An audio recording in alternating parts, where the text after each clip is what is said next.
Hello and welcome to Unstress, the summer series for 2021.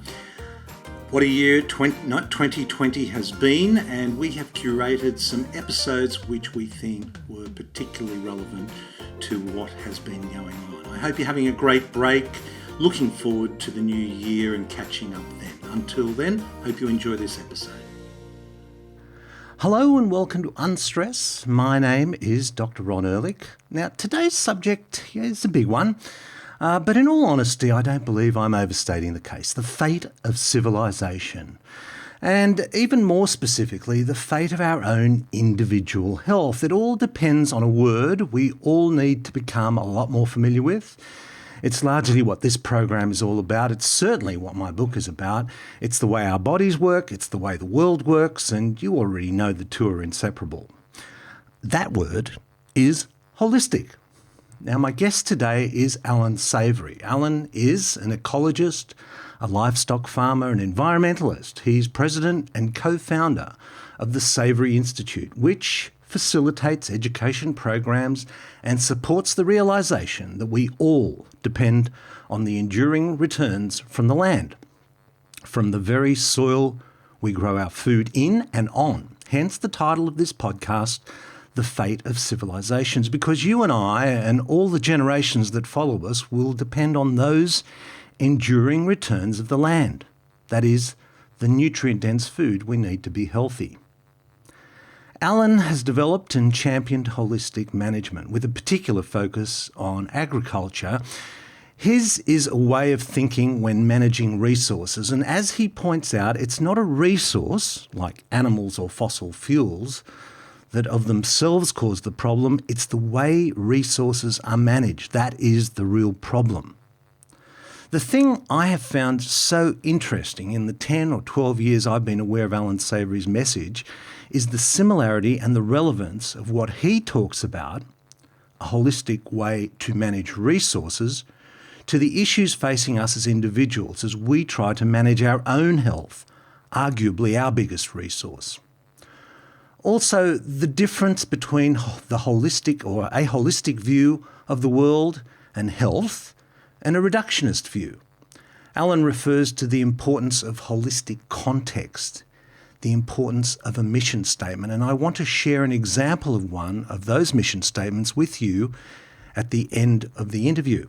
Also listen out for the shocking statistic that in what is actually the biggest export, not just in the USA, but globally. And it's a resource that isn't even factored into any management system, and yet it's the very resource we and future generations need to survive. The topic of what goes on the land is a recurring theme on this podcast series. In the first season, in our second episode, I spoke to the world's most famous regenerative farmer, Joel Salatin, in an episode called This Ain't Normal, but It Could Be, or rather it should be. And in episode 8 with Charles Massey, inviting you to join the revolution, the issue of managing our land, of regenerative agriculture. It's inseparable from the other topics we cover as we explore health, wellness and disease from a nutritional and environmental perspective, and importantly, looking at food from soil to plate. At the risk of stating the obvious, we need healthy soils for healthy food. Look, there's so much in this episode. Allan is certainly a hero of mine and an inspiration, and I hope you enjoy this conversation I had with Allan Savory. Welcome to the show, Allan. Well, thank you, Ron. Allan, you, I know, have written a book called Holistic Management, and the word holistic conjures up all sorts of ideas for people, surprisingly. I wondered whether you might share with our listener what you define as holistic. Okay, I go back to Smuts, who coined the word, had to go back to Greek because there was nothing in English, and he explains that in his book in 1926 when he wrote the book Holism and Evolution. And I never met Smuts, I saw him, but I understand that Einstein said there were two constructs that he believed would have a major impact on the future of humanity, and one was obviously his own theory of relativity, but the other was Smuts's concept of holism. And so I just go back and credit Smuts. I don't have any theory or anything, really is his. And in essence, what Smuts said was that this cliche isn't right. The sum of the parts, or the whole is greater than the sum of the parts. There are no parts in nature. You have no parts in your body. You are a health professional, and you don't have a single part in your body. That's a mechanical concept. Your whole body is made up of cells, blood cells, sinews, bones, etc., whole cells, whole atoms, whole molecules, whole cells, whole organs, ultimately a whole human, and you function as a whole. And every step up that way, and you can go right into the universe beyond a human, everything in nature functions in whole with no boundaries and no parts, those mechanical concepts. So, for example, if you feel emotionally upset, you don't feel it in your brain. You feel it in your gut, right through your body. You just feel emotionally drained. And you're not feeling it in your brain. Now, if I was to say to any of your listeners, all right, you are a human being, you're made up of all these atoms, molecules, whole cells, etc., functioning on electrical currents and more that we don't understand. Now, what is the next whole in nature beyond you and me, Ron, or any other human? Yep. And people automatically say, well, my children or my family, and it's not. Surprisingly, it's not, because we can't even talk to each other now. You can't even listen to me and process it in your brain without your connection to plants and the energy that you're getting from sunlight through plants or animals who have eaten those plants. So you're eating animals that have eaten plants, or you're eating plants, and your connection is closer to them than to your family. And then if you look at a tree, you'd have the same story. The tree is made up of atoms, molecules, cells, phloem cells, wood cells, bark cells, etc. And the next whole in nature outside of that tree is not the seedlings and the other trees in the forests. It's its connection to the soil and all the microorganisms and the life in the soil and so on. And so this is how nature is. And we don't have competition in nature. That's another human construct we've brought into it. What we have is rather a massive amount of synergy. So even when you're looking at a population of creatures, whatever they are, of plants or animals or anything, that population is never in isolation.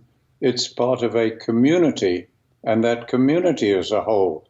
And there's greater synergy in that community than there is competition. So I think you get the idea. Yeah.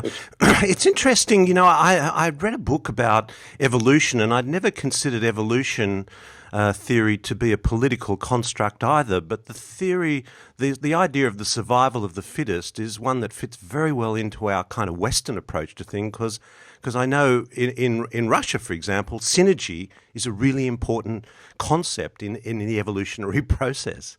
And so this idea of synergy versus, well, what's the alternative to holism? I mean, I know you've used the term. What's the alternative view? Well, how are most of us thinking about things? Well, many people do think fairly holistically, and I think we would be arrogant if we said we were the first in history to see our connection to nature, the soil, and everything. There are stories in North America of Native Americans trying to think 7 generations ahead because they see this connection. So how we think varies with different cultures, certainly in cities now and in Silicon Valley, etc. We're massively disconnected from it all. But the more you get into rural communities, farmers, etc., they're pretty connected and they think that way. But at the end of the day, it doesn't help us, because what matters is that humans are, whether they think they are or not, every day they are managing. They're managing their lives, their families, their businesses, and management really means you're taking actions to improve your life. Almost every action we take is ultimately to try to improve our lives. And it's in that management that we are reductionist. And all cultures, as far as I can ascertain, have always managed in a reductionist manner. Now, that needs explaining. Yes, If please do. If I was to say to you, Ron, I'm going to light a fire, you would have no idea whether I should or I shouldn't, because I could burn the place down. You would have to ask me, what is my reason? What is the context of my wanting to light a fire as a management action? And when you knew the context, you could decide if it was wise or not. Now, humans have a context or a reason for every action we take. And if you think about it, it is always to meet a need. So we're buying clothing or a car or anything. It's to meet a need, a desire, or it's to solve a problem. So to make a profit, run your business, buy a car, get an education. It doesn't matter what you look at. Your management actions are meeting a need or a desire in some way, or you're solving a problem. And then when you look at governments, they are almost entirely forming policies to solve problems or prevent problems.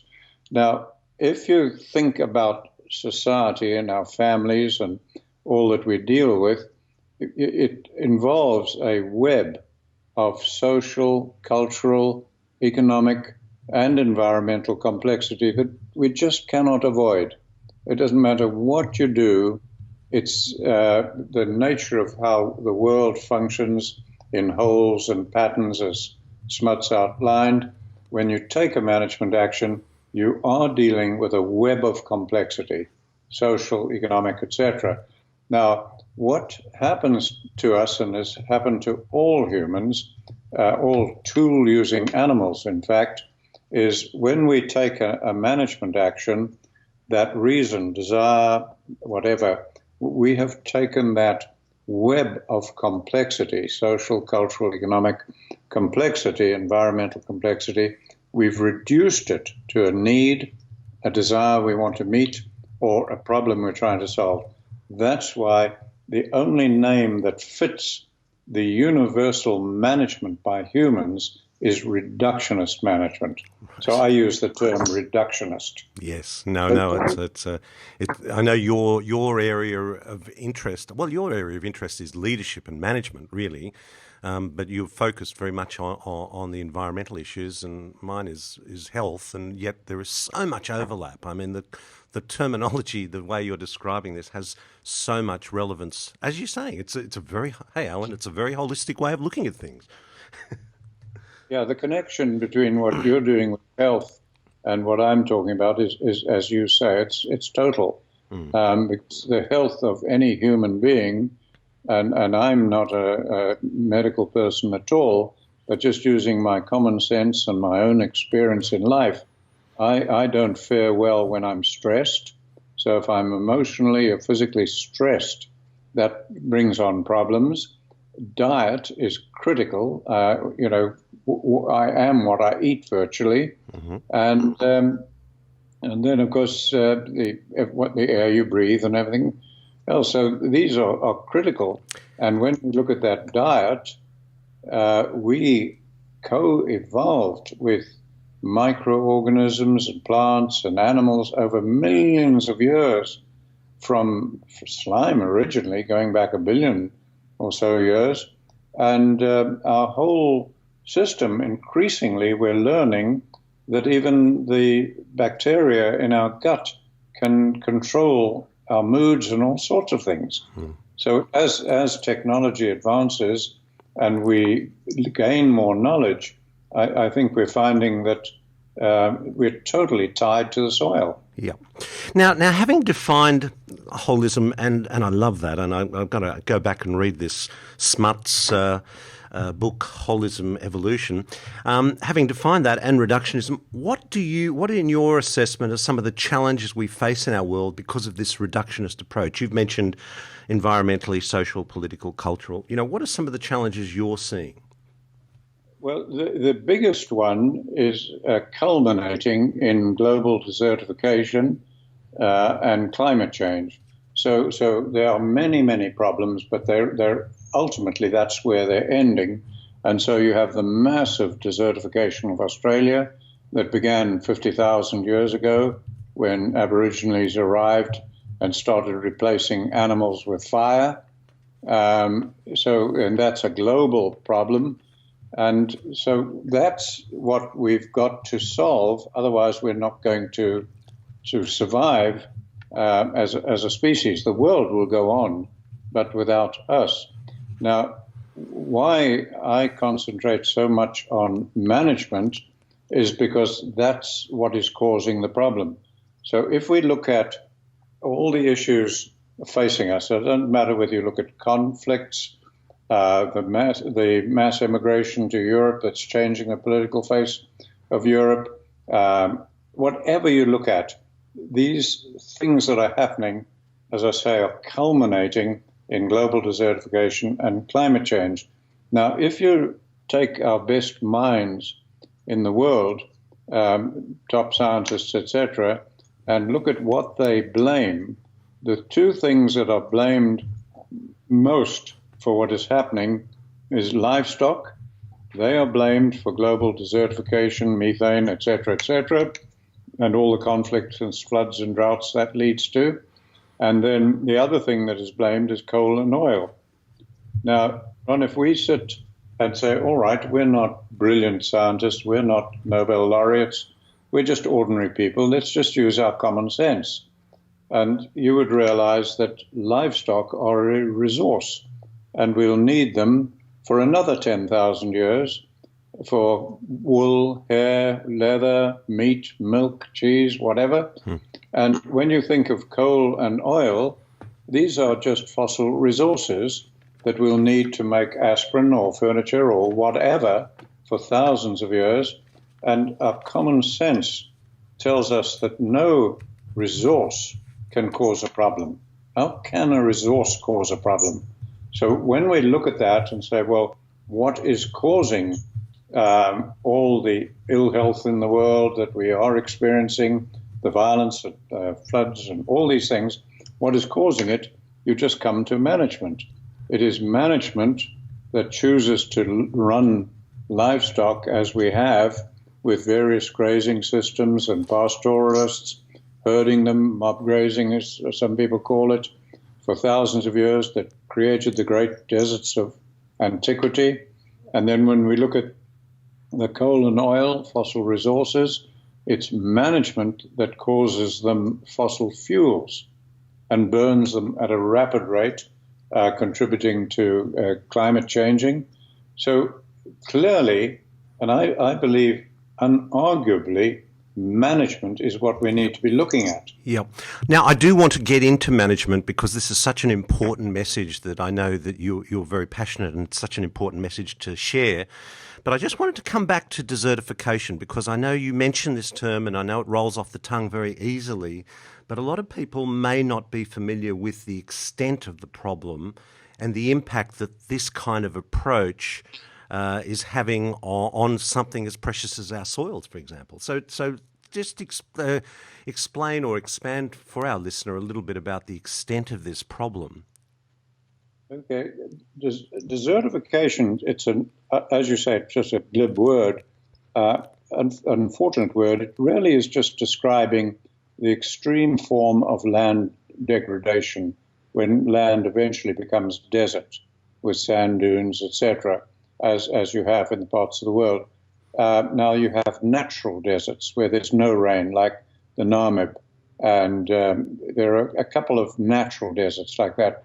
But most of the deserts we're seeing in America, Australia, all over the world are man-made. Now, what is happening there is this is only occurring in about 2/3 of the world's land. About 1/3 of the world's land, no matter what you do, no matter how badly you manage, it does not turn into desert. Now, that 1/3 of the world that's like that is a lot of England, Europe, east and west coast of America, coastal areas of Australia, etc., tropical forests. These are the areas where it's humid almost every day of the year. There aren't long periods of extreme dryness because of the precipitation or the altitude or the proximity to oceans. So that's about 1/3 of the world, and that's why England never turns to desert, no matter how badly they manage it, or New Zealand for that matter. All right, now 2/3 of the world, which is most of Australia, most of Africa, right across North Africa up into China, etc., that is seasonal rainfall. And so the rain can be high. It can be 1,000 millimeters of rain, but it all falls in 4 or 5 months. And then there's 6, 7, 8 months of no rain. Or it can be low rainfall. It can be 50, 25 millimeters of rain, but again, it falls in 1 or 2 months, and then you get 10 months of no rain. So these areas of seasonal rainfall or humidity, those are the areas that cover most of the world's land, and they are turning into desert no matter what humans do. So I listened to one speaker once. A woman gave a very nice talk in California, and she showed a picture of the Earth from space. And she just said, if you had looked at Earth from space over the last 10, 15,000 years, you would describe humans as a desert-making species. Yes, but they live mainly in those humid areas, and that's part of the problem, isn't it? It's easy problem to ignore. It is easy because most of our universities and big capitals, whether you look at Brussels or Paris or, Moscow or London or Washington, they're in the humid areas, and people just do not get it, that the seasonal areas are turning to desert. Yeah. And at the risk of stating the obvious, Allan, why does that matter? Well, it matters because of all the symptoms. When land begins to degrade like that, then we experience poverty, violence, social breakdown, usually abuse of women and children, blaming of minorities. These are all common symptoms. Droughts and floods increase dramatically, and the genuine dry years and genuine high rainfall years become catastrophic floods and droughts. It leads to war, violence, as I mentioned, the mass emigration to cities, as we've experienced in America and Europe is now experiencing with this flood of refugees from North Africa. Basically, they're fleeing from desertification. Yeah. And it leads to war and it leads to climate change. Now, I did hear you in a recent talk, and I'm going to have links to this talk because I really think people should hear this in more detail, but I heard you talk about the USA. To put this into perspective that people get a feeling for, because you've mentioned we're connected with the soil, we need the plants, we need the animals, we need the food to keep us going. You mentioned in one of your talks that the biggest export in America at the moment was represented, go on, share with our listener, I think it was, you used the analogy of a train to put it in. Yeah. This shocked me. This shocked me, and I know about it. I got the figures. I was quoting figures I got from the Soil Conservation Service when I came to America about 35 years ago. And I often ask Americans, what is the biggest export of America? And people will name various things, and I say, no, no, no. And then they say, what is it? And I say, it's just dead, eroding soil. The figures I got from the Soil Conservation Service, as I say, was years ago, was that it was the equivalent of a train load of rail cars filled with soil, 116 miles long, leaving the country every day. Wow. I mean, that just blew me away that blew me away when I heard it, and I just 116 miles long worth of soil every day, and that was 30 or so years ago. Yes, but the global figure is even worse. That's the American one, which is pretty average. If you look at globally, it's over 75. I think I've quoted it in my book, and I'm relying on memory here. I think it's like 75 billion tons of soil erosion, and that's mostly from the croplands. It's ignoring the desertifying land, which is greater. And if we look at the published figures of soil erosion, global figures, to try to get humans to grasp it, I brought it down to food, equating it to food. And the amount of soil, dead eroding soil, is actually 20 times as high as the amount of food we need for every human alive today. Wow. Every year. Wow, it's just, it bears repeating over and over again. Another theme, the other thing that I heard you say, and people do also think that farming, organic farming, being nurturing of the soil is some kind of a new concept. It's not really a new age philosophy, is it? It's been going on for a while? Well, it's been going on for over 10,000 years. So people today are rightly wanting to move to organic, sustainable, permaculture, various types of agriculture that are all better practices because they're based on the biological sciences. And they're talking as the ideal and as sustainable.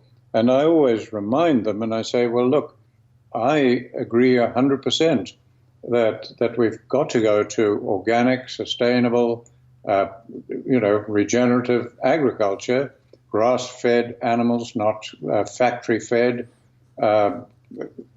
everything that we talk about and want. But that is exactly what we had for 10,000 years. Yes. Every farm was organic. We hadn't yet discovered coal and oil or exploited them for all the chemicals and machinery of today. All livestock was grass-fed until really recently after the Second World War. And yet that organic, so-called sustainable agriculture led to more than 20 civilizations failing. Yes, that's intriguing. Now, even with that, and that was obviously because of, not obviously, it was because of the management. The management was reductionist. Yes. So historically, while we have been following a sort of organic, we have been following organic farming, historically with bad management, even with organic farming, we can fail, and history has shown that. Well, yes, 10,000 years of history and many civilizations. Now, one thing that you mentioned also was that in Australia, for example, the indigenous people replaced animals with fire, and this is something that a lot of people, that is counterintuitive about your argument, only counterintuitive because we've been indoctrinated to it, but livestock, rather than being part of the problem, are actually part of the solution. Can you explain that to our listener? Yeah, they're not part of the solution. The solution is impossible without them. Okay. So it goes deeper than you're saying. Yeah. Yes, you see, look at it this way. Humans have to use a tool. You and I, Ron, can't even drink water now without using technology. If I wanted you to drink water, how would you do it? If I said you can't use technology, you would have to go to the nearest river or spring and drink with your hands and your mouth. Even to drink water, you're using a cup, tap, pipe, borehole, dam, something. We cannot make furniture. We cannot do anything with all the creativity in the world, with all the labor in the world, with all the money in the world. You cannot do a single thing until you pick up a tool. All right, so we're a tool-using animal. And humans, our first tool was technology. That was simple sticks and stones. And we could chip the stones and sharpen the sticks, and we could not change our environment. And we had that for nearly 1 million years. And like any other tool-using animal, we could not change our environment. Then we got a second tool, and we learned how to use and make fire. Then we could melt the stones and go into the copper, the bronze, the Iron Age, and make all the technology we have today, that you and I can be speaking around the world on a computer.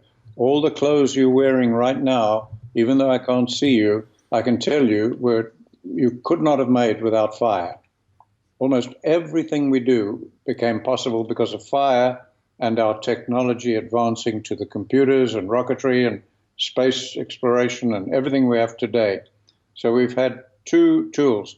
Now, you then understand why people keep promoting fire.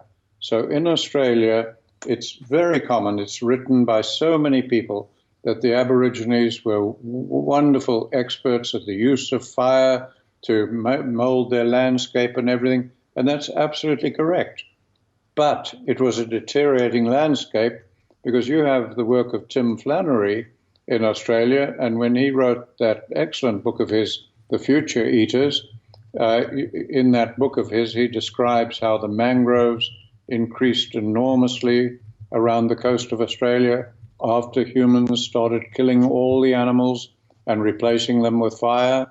That's when the desertification of Australia began, when you killed off, I don't know the exact thing, but it's between 80 and 90% of the genera of animals, those hominid species, replaced them with fire.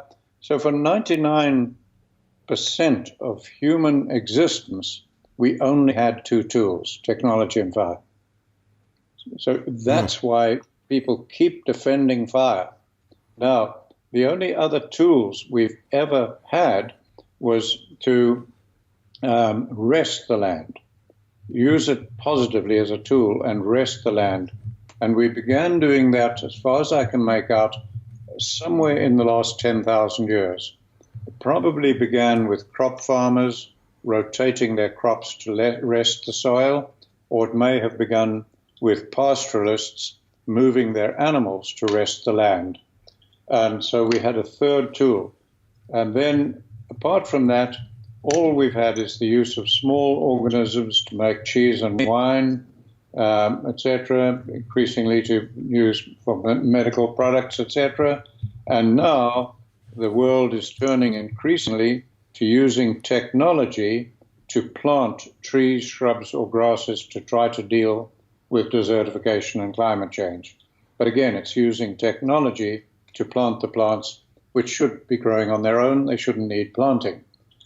So with that limited toolbox, you can see that it is simply impossible to stop Australia turning to desert increasingly and continuing to do so, or the bulk of the world, because technology cannot reverse desertification, no matter what you do. There's no technology even imaginable in science fiction could do what is required. Fire causes desertification, its rapid oxidation and burning up of vegetation, which exposes soil. Resting the land from disturbance of large animals, etc., leads to desertification. It was the killing off of the animals, the many, many genera of animals in Australia, that led to Australia beginning to desertify. And again, Tim Flannery has good evidence on that with the pollen record. As he points out, the pollen record of Australia indicates that most of the country, or the continent, was a fire-phobic vegetation. And now, as we know, most of Australia is a fire-dependent vegetation. Yeah. I mean, I think within 2,000 or 3,000 years of human habitation, the megafauna, that is animals over the 50 kilograms, was basically eliminated. Yeah.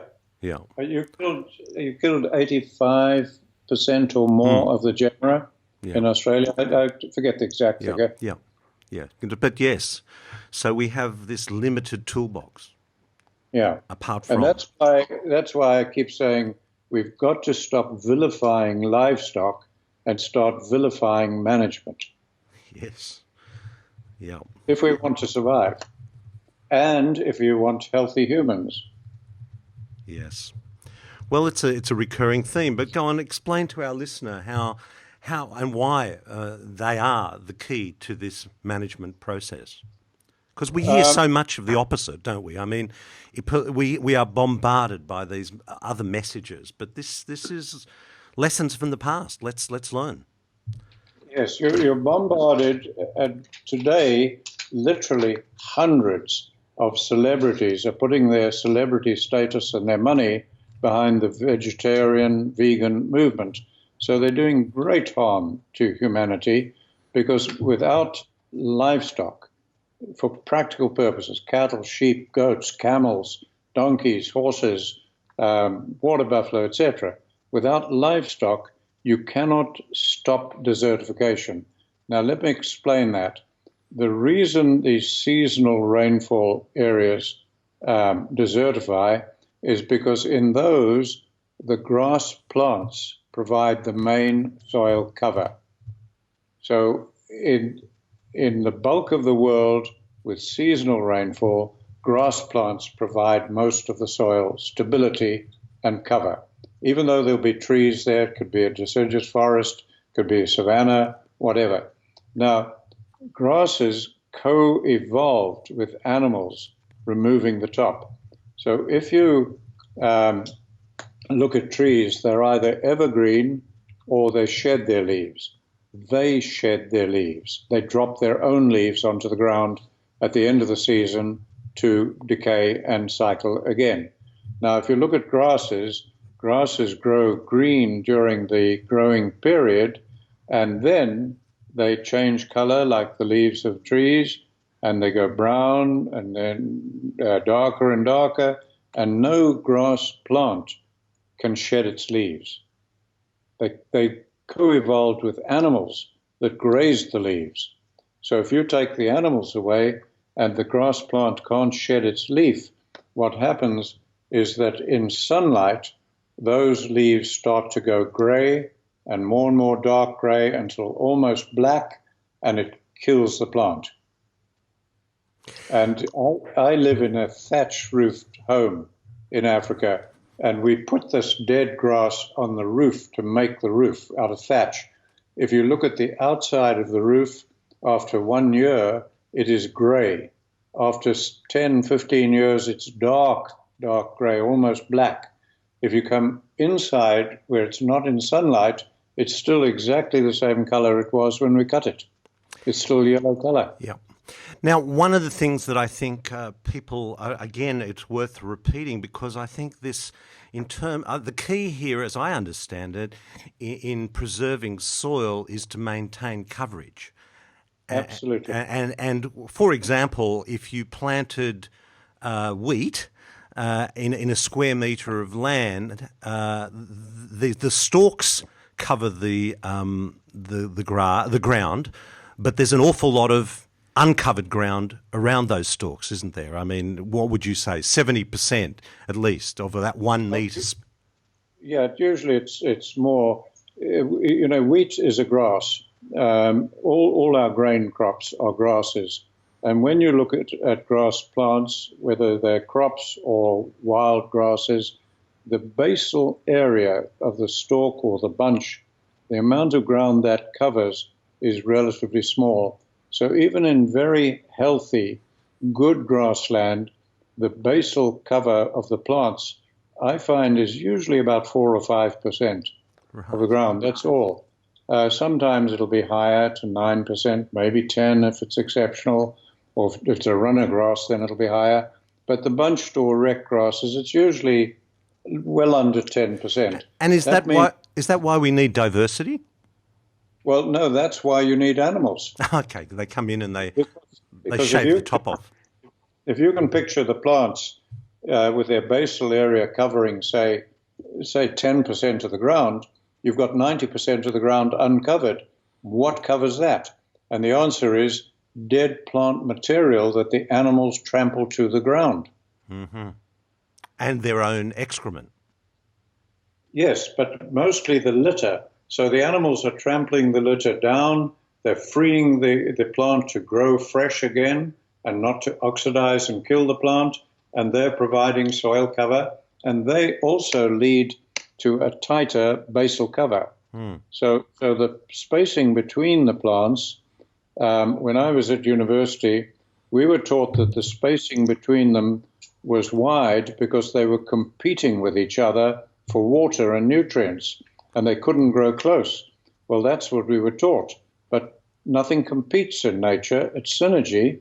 And as I started to study it for myself and not just go with what I was taught, I began to find that the spacing between the plants was a function of animal behavior. That if we had no animals on the ground, the spacing became wider and wider. If we had some animals on the ground, but what I call partial rest, they're just wandering around closely, the spacing would remain wide. If we brought animals onto the land, bunched and herding, the plant spacing would become very close. And it's your experience. You are from Zimbabwe. That's where you've lived all your life, and the lessons you've learnt are actually lessons again from the past. The modelling is there in nature. Can you please share that with our listener? What that actually was? Yeah, you're right. It was all staring us in the face. I often feel stupid, Ron, with how long it took me to learn. But, you're really having to unlearn and then learn. And so I was, like everybody, blocked by what I was taught.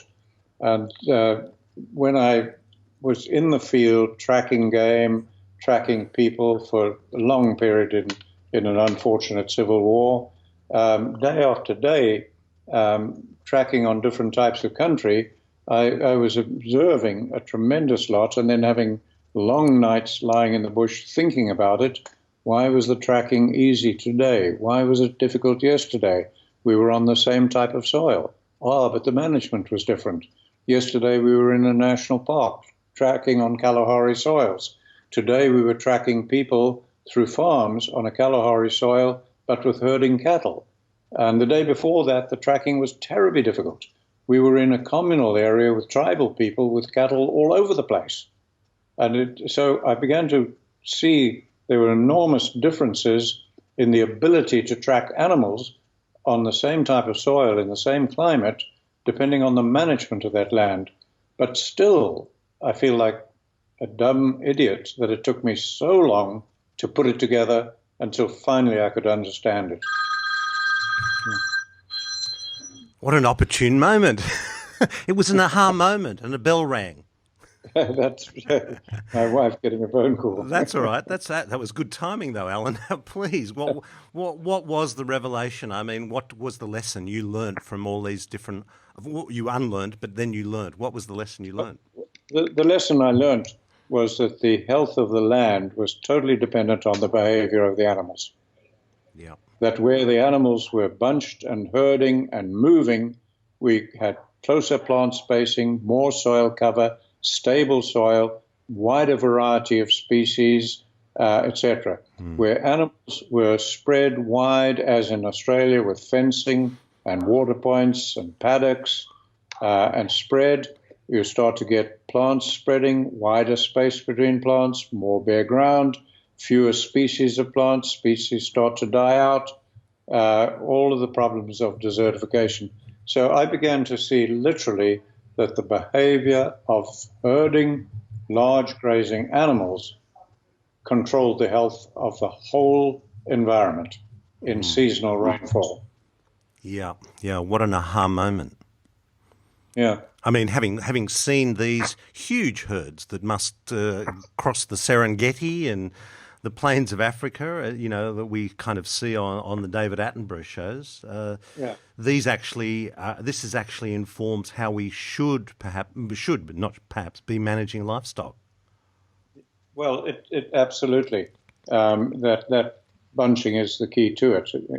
Yeah. Yeah, and that was, again, one of my earliest observations was where we had the most elephants, the most buffalo, herds of African buffalo that literally I couldn't count them. I would just say, well, I think there's 4,000 because just looking around me from horizon to horizon was just solid black with buffalo.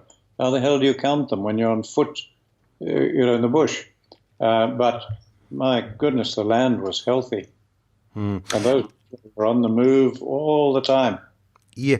Now, if going back, taking a step back now, because we talked about the key to the problem being management, not animals. If management is the cause of the problem, what is it about management that needs to change? The management needs to change from reductionist to holistic. Okay. All right? Now, all that means is two things. It means instead of making all our actions to meet a need, a desire, or to solve a problem, with the context being the need, the desire, or the problem, what we need to do is to have the people who are doing the management in any situation, from family to a nation and governance, develop a holistic context, a new concept entirely, which just describes, because management is about improving our lives, so let's describe how do we want our lives to be, based on our culture, our values, etc. And so the people who are managing really spell out deeply how they want their lives to be. And then we tie that to our life-supporting environment. So whatever the land is, whatever the environment is, even if you're not managing the environment, everything you eat is coming from it, everything you throw out is going back to it. So we describe the environment not as it is today, deteriorating, etc., but in the healthy state it will have to be 200 or 300 years from now for our descendants to be living a life like we want. And that becomes the context. And we do not compromise. When we're doing that, there is no compromise. We just keep talking until we have total agreement on how we want our lives to be and what will sustain those lives. Now, with that as the reason or context for our actions, we proceed to manage just as we do today, but in that context. Now, when we use making our management decisions, we're using all of the science. We have the expert opinion, the laws, regulations, compromise, expediency, friends' advice, everything as you do today. And when we're close to the decision, the management decision, we just check that it is in context. It's in line with that reason that we have. And we have 7 little questions that people learn to use to just quickly check that it's in context. So that's really all there is to it there. And that sounds difficult, but it's quicker and easier than normal decision making. You can make decisions far quicker, less conflict, far more agreement. And then the only other thing is, I mentioned the tools earlier. We've got technology, we've got fire, we've got resting the environment, and then we've got technology plus planting trees. All right, none of those is going to address climate change on its own. So we add to the tools livestock. And 2 ways, just looking at what they do with their mouths and what they do with their behavior. So we add a tool to the toolbox. Yes, I love just the simplicity of it. It's basically, and then we go on to make decisions about our needs, desires and wants, but always in that holistic context. Absolutely. Yeah, brilliant. I just love that because it actually is, and I heard you say that it's simple, but it's absolutely so profound. And Allan, there was another thing, I remember when we spoke years ago, there was another thing you said that has stuck with me since, and that is that there is a problem with big organisations. Can you share that with our listener? Yes, if we're going to manage to save our cities, our lives, and everything, we do it at 2 levels. One is in the family, on the farm. Every one of your listeners is managing their own life. But then we are also managing through organizations. So policies are very seldom, other than in the home, policies are not formed by individuals. They're formed by organizations or institutions, governments, etc., big environmental organizations. So we have to have organizations, we need them, and they do what they're designed to do, generally efficiently. That's why we have organizations. Now, if you study systems science, there are what they call wicked problems with complex systems. Human organizations are complex systems, self-renewing, etc., and they have wicked problems. Now, there are three wicked problems, and wicked doesn't mean amoral. It just means they're extremely difficult, almost impossible to solve. There are three wicked problems of human organizations that, if we don't attend to them, will be our downfall, I believe. Now, those wicked problems, the first is that when we form organizations, they reflect the prevailing views of the society in which they're formed. And so if you go into any university, government agency, whatever, big environmental organization, society believes in technology. So you will find organizations have the latest software, the latest computers, the latest cell phones, the latest, you name it, they've got it. They lead the way. Now, when it comes to something that is outside of society's view, counterintuitive, paradigm shifting, as they call it, like Galileo, or like Ignaz Semmelweis, who discovered bacteria before we knew they existed. When something new, truly new, or holistic management comes up, then organizations do the reverse. They lead the ridicule and rejection, and they literally do not change until public opinion changes. And it doesn't matter how many trillions of dollars are wasted. It doesn't matter how much evidence is produced, how much data is produced. It doesn't matter how many lives are lost. Organizations cannot change until the public shifts significantly. And that's never changed since Galileo.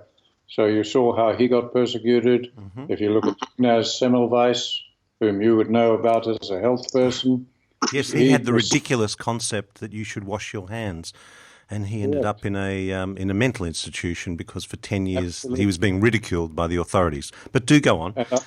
And I've had 50 years of ridicule by everybody you can name, universities, governments, organizations, ridicule, opposition, and thank God I was insane at the beginning, so I've never ended in a mental home. That's right. I was saved.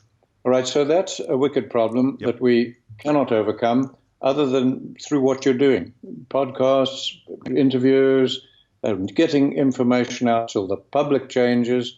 And that's why the TED talk I gave that went to now approaching 5 million people did more than 50 years of fighting authorities to get common sense into society. So that's one wicked problem.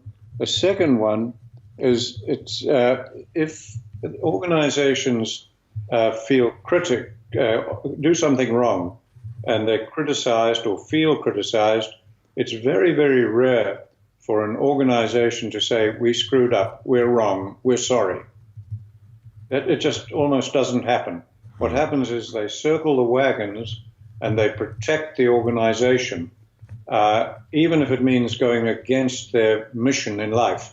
So if you look at the Catholic Church, there's a wonderful organization, a very old organization, full of brilliant and good people, and they have known about pedophile priests for hundreds of years. And they have not protected the children, not protected the innocents. They protected the priests and the church. And only with modern times, information getting out enough, are they now beginning to smack the priests on the wrist. Yes. And so all organizations are like that, and that's why I don't criticize them, because they can't change until the public does. And if you criticize them, they just circle the wagons. And then the third wicked problem, which we're going to have to address at some time, if we're going to have healthy humans and cities and everything else, is that no matter how sensible the people, you can put the best people in the world in an organization, the way we can communicate with each other and whether we speak up, whether we have the moral courage to speak up or not, whether we're fearful of losing our position or offending somebody, we communicate as humans, and what comes out of an organization very, very commonly lacks common sense and humanity. And if you want an example of that, it would be ask anybody, for instance, in America, anybody, a child, a gardener, fisherman, does it make sense for America to produce fossil fuels, to grow corn, to produce fuel? And everybody would laugh and just say, that's stupid and that's inhumane. Well, America's doing it. And thousands of highly intelligent scientists are going along with it. Almost nobody is protesting. Yeah. Look, I know, and that's exactly when I heard you say that years ago, I just thought, wow, there it is. The change has to come from the ground up, literally from the ground up, but also metaphorically from you and me and all the people listening to this.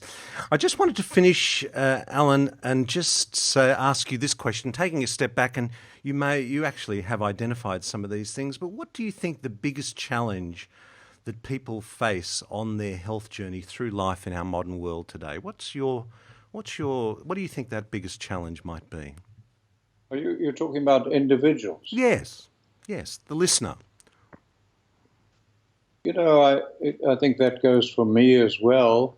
It's just having the determination or the self-discipline to keep yourself healthy, to keep watching your diet and being conscious of what you eat, being conscious of the need for, good sleep, and conscious for we get out of balance, and I do at times, and I have to pull myself together and say, no, get back and get in control of your life.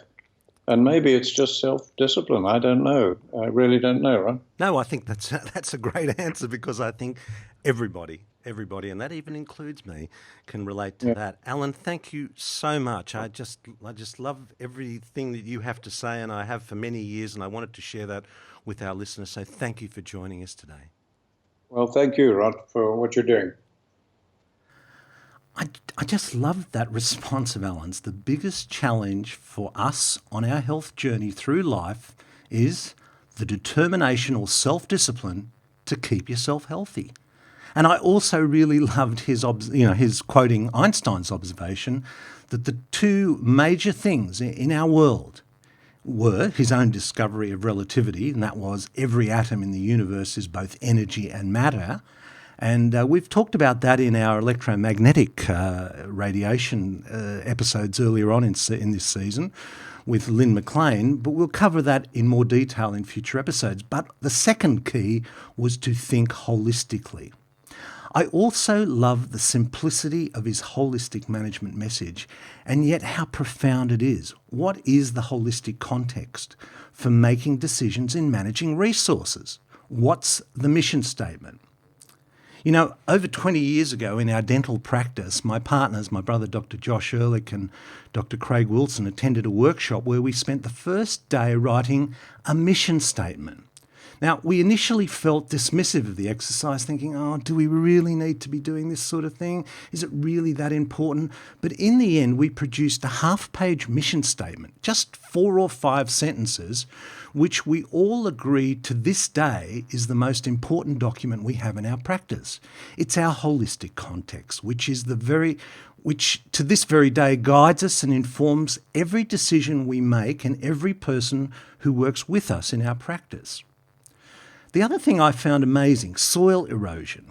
A 116-mile long train of soil in the USA is lost every day. 30 years ago that was, or a more recent and global estimate is that 36 billion tonnes of soil a year is lost. The equivalent, and this was an interesting analogy, of 20 times the tonnage of food produced per year to feed the soil. So not a great return on investment, and particularly when it's difficult to renew this resource.